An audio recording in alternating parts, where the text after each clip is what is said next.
पता है, सर्दी की ऐसी सुबह में मेरी बाहर निकलने का अपना ही मज़ा होता है। लेकिन क्या है, कल रात से ना एक ही चीज़ दिमाग में घूम रही है कि अब वो मधुबन में राधिका, मतलब कुछ भी गाने बना देते हो यार। गाना बनाने से मतलब है क्या? बस देखते हैं ज़रा आज क्या चल रहा है सोशल मीडिया पे अब इसको लेकर, क्योंकि यार इन चीज़ों पे आउटरीच नहीं होगा तो किन पे होगा। अब बेअदबी भी तो हम देख रहे हैं ना कि बेअदबी में क्या चीज़ें होती हैं। तो फिर आप कैसे एक चीज़ को जस्टिफाई कर सकते हो, दूसरी चीज़ को आप बोल सकते हो कि नहीं, इसमें कुछ भी गलत नहीं है।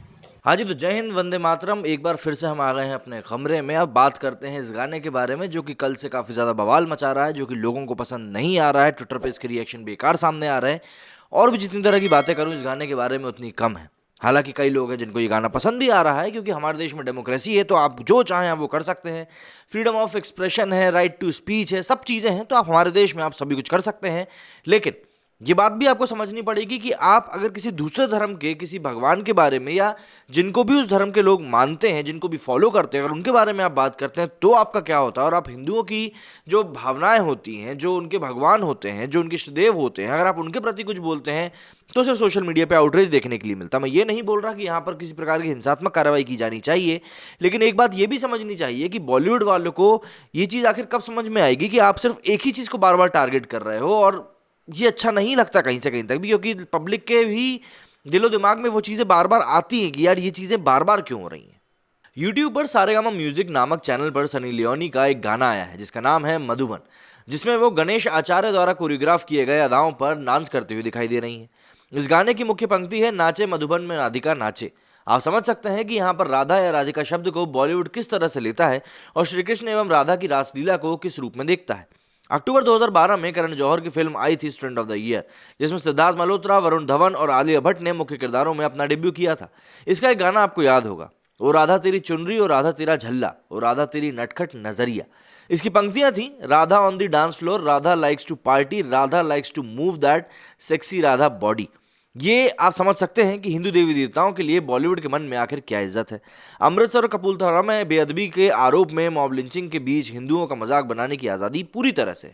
अब वापस ताज़ा गाने पर आते हैं, जिसकी शुरुआत ही नाचे मधुबन में राधिका जंगल में नाचे जैसे मोर रे सावरिया मोरे पंक्तियों से होती है। गाने की अन्य पंक्तियां देखिए, चली में बिजली गिराकर, मधुबन में राधिका नाचे, घनघोर जवानी में तेरी प्रीत पुरानी है, बाय बर्थ दिवाली हूं, चली में गदर मचा के, मधुबन में राधिका नाचे। साथ ही इसमें सनी लियोनी रिवीलिंग ड्रेस में भी दिखाई दे रही है, और पानी से लेकर डांस मूव्स तक के इस्तेमाल से गाने को सेक्सी बनाने की भरपूर कोशिश यहां पर की गई है।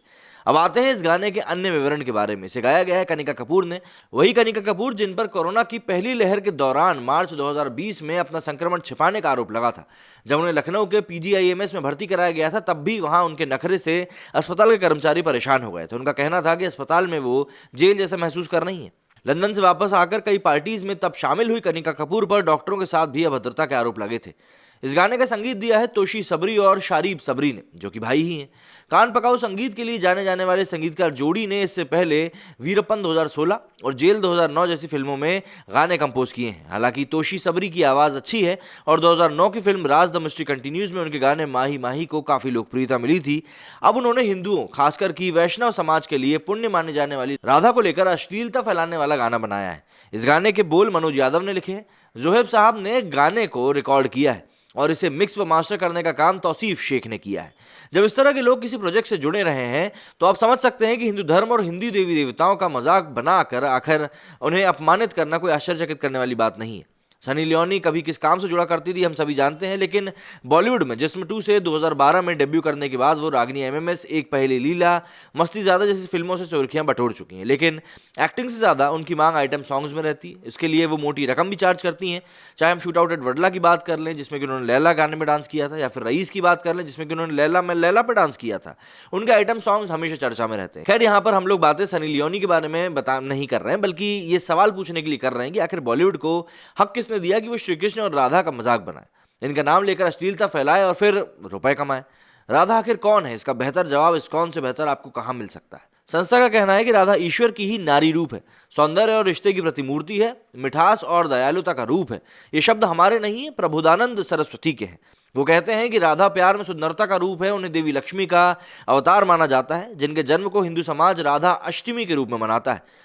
श्री कृष्ण और राधा को के रिश्ते को ईश्वर और मनुष्य के बीच प्यार और भक्ति के रूप में भी देखा जा सकता है, लेकिन नहीं, बॉलीवुड के लिए राधा सेक्सी बॉडी वाली और पार्टी करने वाली है जो गदर मचाकर नाचती है। बॉलीवुड के लिए रासलीला का अर्थ एक से अधिक लड़कियों के साथ अश्लील नृत्य करना है। बॉलीवुड के लिए श्रीमद् भागवत गीता का ज्ञान देने वाले भगवान श्री कृष्ण एक मनचला आशिक है। वृंदावन और बरसाना में जिन राधा की पूजा होती है उन्हें बॉलीवुड में रिवीलिंग ड्रेस में अश्लील नृत्य करते हुए एक महिला के रूप में पेश किया जाता है। उन्हें हिंदू धर्म ग्रंथों में कृष्णप्रिया और वृषभानुसुता कहा गया है जो सुंदर रूप वाली कृष्णात्मकता लगती हैं। इसी का और कट्टर रूप हम सब देखते हैं जब कोई अभिव्यक्ति की आज़ादी का बहाना बनाकर सेक्सी दुर्गा नाम की फिल्म लेकर आ जाता है। हिंदू देवी देवताओं के पोशाक पहनकर उनका मजाक बनाने वाले दृश्य तो हम जाने भी दो यारो 1983 से लेकर पीके 2014 तक में देख चुके हैं। लेकिन बॉलीवुड उन राधा का अश्लील चित्रण करता है जिन्हें मतलब आप पुराणों में मतलब मूल प्राकृतिक रूप से कहा गया है कि वो देवी का स्वरूप है। उन्हें बताया गया है कि राधा और कृष्ण एक दूसरे से ऐसे ही जुड़े हुए हैं जैसे शरीर और आत्मा। कृष्णाष्टकम और वृंदावनेश्वरी में राधा कृष्ण मतलब ये एक ऐसे एक दूसरे से जुड़े हुए लोग हैं जिनको कि आप अलग नहीं कर सकते। इसका अर्थ साफ है कि श्री राधा रानी वृंदावन की स्वामिनी है और भगवान श्री कृष्ण वृंदावन के स्वामी है।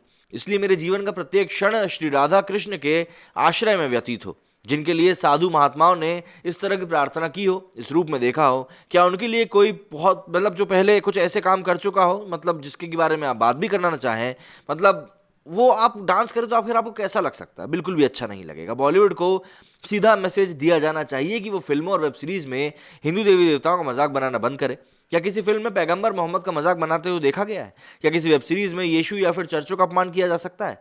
क्या कभी स्क्रीन पर अन्य धर्मों का मजाक बनाते हुए देखा है? नहीं। फिर तांडव से लेकर पाताल लोक जैसी वेब सीरीज में हिंदू ही क्यों निशाना बनते हैं? कोई मुनव्वर फारूकी जैसे कॉमेडियन हिंदू देवी देवताओं पर ही आखिर क्यों चुटकुले मारते हैं? ये सवाल सभी के जहन में उठता है और सभी इस तरह के सवाल पूछने के लिए बाध्य भी इसलिए हो जाते हैं क्योंकि एक बार नहीं बार बार यही चीज़ देखने के लिए मिलती है। और जब से ये गाना सामने आया तब से सोशल मीडिया पर भी खासा आउटरीच देखने के लिए मिल रहा है। तो ऐसे में ऐसा नहीं है कि पब्लिक जो है वो ये चीज़ें देखती नहीं है, पब्लिक ये चीज़ें देखती है। लेकिन फिर बात आ जाती है इंटॉलरेंस की, जो बोलते हैं ना कि यार नहीं भारत में असहिष्णुता बढ़ रही है। आप देखिए कि भारत में असहिष्णुता कहाँ बढ़ रही है। अभी हमने पंजाब में केस देखे, अभी हमने पाकिस्तान में केस देखे। हम देख रहे हैं कहाँ पे कैसे क्या केस उठ रहे हैं इस बेअदबी को लेकर, ब्लास्फेमी जिसको हम कहते हैं उसको लेकर। मतलब आप देखिए, और ये इस तरह का गाना सामने आता है जिसमें कि सनी लियोनी डांस करती हैं और फिर हम देखते हैं कि सिर्फ सोशल मीडिया आउटरीच देखने के लिए मिलता है। लेकिन हाँ, कम से कम ये है कि एक तरीका होता है आवाज़ उठाने का, जो तरीका है हमारे पास, और हम उस तरीके से ही आवाज़ उठाएंगे। आज नहीं तो कल तो लोग समझ ही जाएंगे कि यार आखिर ये चीज़ें किस तरीके से होनी चाहिए और किस तरीके से नहीं होनी चाहिए। और जब तक लोग नहीं समझते हैं आवाज़ उठाना बंद तो करेंगे नहीं। मेरी स्टूडियो में फिलहाल इतना ही। आप लोगों को कुछ कहना है तो कमेंट सेक्शन आपके लिए खुला हुआ है। जय हिंद, जय भारत।